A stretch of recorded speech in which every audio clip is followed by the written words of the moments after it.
Это канал «Давайте разбираться». И речь пойдет про такие мелочи, как точки шприцевания.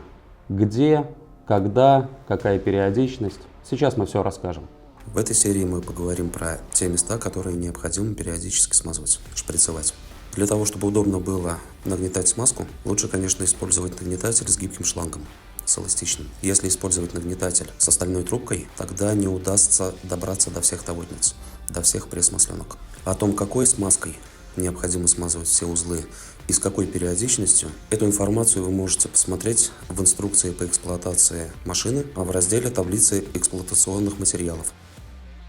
Начнем свой обзор системы быстрой замены. На ней необходимо смазывать все подвижные узлы, все шарнирные соединения. При этом есть важный момент. Когда вы шприцуете шарнирные соединения, если само шарнирное соединение, сам ШС, имеет хоть какую-то выработку, либо узел напряжен, отвал повернут, отжата машина на отвале и так далее, смазка, как сейчас видно на видео, будет проникать по пути наименьшего сопротивления. Соответственно, весь узел не смажется. Для того, чтобы смазка была более эффективной, необходимо дополнительно размазать эту смазку в идеале кистью. Это относится ко всем ШСам. После того, как прошприцевали, берем кисть и размазываем смазку по всей рабочей поверхности. По поводу периодичности шприцевания вот этих подвижных элементов, особенно на системе быстрой замены, по регламенту прописано каждые 100 моточасов.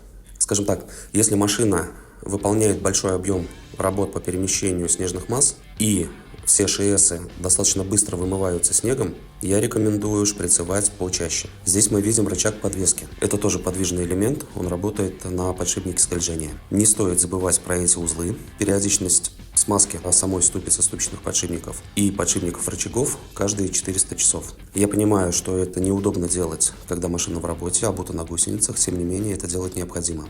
И это продлит срок службы работы данного узла. На видео мы как раз видим пресс-масленку, саму тавотницу, и видим сбрасывающий клапан. При нанесении смазки, когда весь узел будет заполнен смазкой, из этого обратного клапана смазка начинает уже выступать. Когда мы видим, что смазка через обратный клапан начала поступать, мы понимаем, что узел достаточно смазан.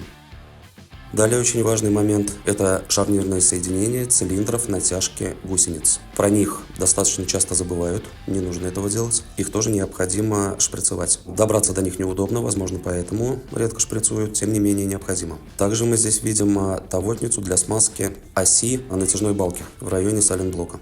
Не забываем про шарнирную часть подъема кабины, она находится в передней части машины.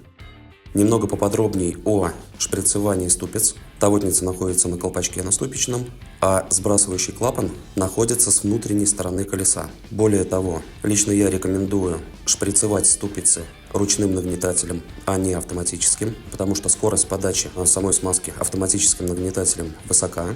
Первый момент. Второй момент. Ручным нагнетателем проще почувствовать, что закачивать смазку стало сложнее. К чему я все это веду? Если сбрасывающий клапан, который с внутренней стороны колеса, не отработает должным образом, либо клапан неисправен, заклинил, заржавел, еще что-то не произошло, и мы продолжаем нагнетать смазку, особенно автоматическими нагнетателями, внутри возникает давление. Сама ступица стальная, крышка ступичная алюминиевая. Шприцуя автоматическими нагнетателями, встречаются случаи, когда отрывает ступичную крышку от ступицы. Либо вырывает вместе с резьбой, срывая резьбу, либо отрывает резьбу от крышки. При этом как бы мелочь, но уже неприятно, машина остановлена, необходимо менять крышку.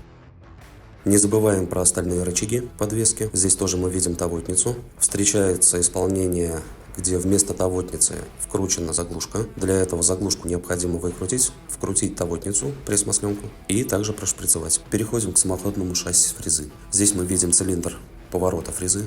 Также шприцуем ШС на каждом цилиндре по 2 штуки. Следующий важный момент. Не забываем про поворотную часть. Самоходное шасси поворачивает влево-вправо на осевом штифте. Там также находятся подшипники скольжения. Здесь мы видим тавотницу для смазки нижней части. И также тавотница находится с левой стороны. Иногда, чтобы добраться до них, необходимо фрезу увести вправо. Вот мы как раз видим тавотницы. Через них смазываем вертикальный штифт. Также цилиндры подъема фрезы, цилиндр заглубления.